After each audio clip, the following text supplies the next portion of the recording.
কে আসল আর কে নকল কী করে বুঝবেন? আমাদের জীবনে আমরা বিভিন্ন রকম লোকের সঙ্গে পরিচয় করি প্রতিদিন, প্রতিক্ষণ। তো সবাইকে আমরা সঠিক মতো জাজমেন্ট করতে পারি না। অর্থাৎ আমাদের মন প্রথমেই কারোকে দেখে হয়তো তার একটু ভালো কথা বলল, একটু মিষ্টি মুখে কথা বলল, তাতেই আমরা গলে যাই। গলে গিয়ে তাকে আমার মনের সমস্ত কথা উজাড় করে বলে দিই।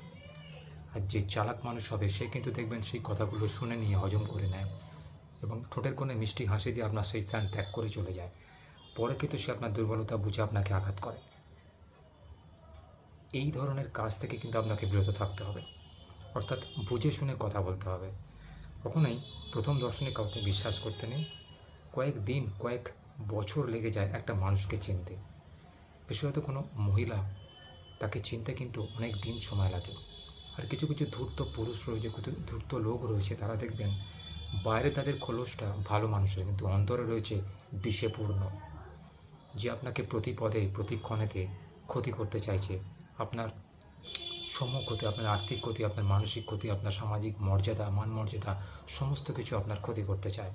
যে ঈর্ষান্বিত, যে আপনার প্রতিটা কাজে নজর রাখে এবং সে ঈর্ষান্বিত, নিজের জীবনে কিছু করতে না পারে বলে আপনার প্রতি তার হিংসা হয়।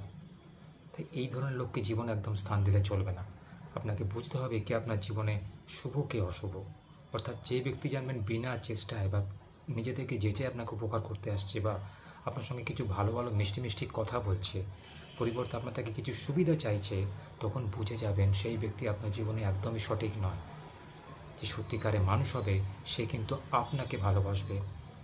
একজন সত্যিকারে ভালো মানুষ হিসাবে সে আপনাকে স্নেহ করবে, আপনার সঙ্গে ভালোবাসা বিনিময় করবে, আপনার সঙ্গ চাইবে, আপনার মতামত চাইবে, কিন্তু আপনার অর্থ চাইবে না।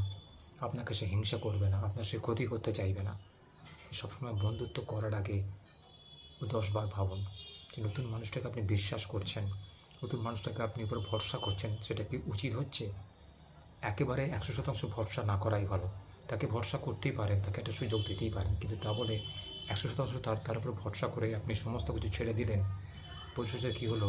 সে আপনাকে ক্ষতি করে চলে গেল, আপনার সমূহ লোকসান করে দিয়ে চলে গেল। এটা করলে কিন্তু আপনার জীবনে সমূহ ক্ষতির কারণ হয়ে দাঁড়াবে। তাই বন্ধু নির্বাচন করুন সঠিকভাবে, লোক চিনুন বুঝে শুনে। কখনোই হঠকারী সিদ্ধান্ত নিয়ে কোনো লোককে চিনতে যাবেন না বা তার সাথে বন্ধুত্ব করতে যাবেন না। তাহলে কিন্তু জীবনে হিতে বিপরীত হবে। আপনি আপনার লক্ষ্যপথ থেকে বিচ্যুত হবেন, আপনার কোনো স্বপ্নই সার্থক হবে না। আপনি যে উদ্দেশ্য নিয়ে, ভালো মন নিয়ে তাকে দায়িত্ব দিয়েছেন, সে কিন্তু দায়িত্ব সঠিকভাবে পালন করবে না। দেখবেন আপনার অর্থ আত্মসাৎ করে চলে গেছে সে। তাই বিশ্বাস করবেন তাকেই যে বিশ্বাস করার যোগ্য। আর অবশ্যই বিশ্বাস করার আগে তাকে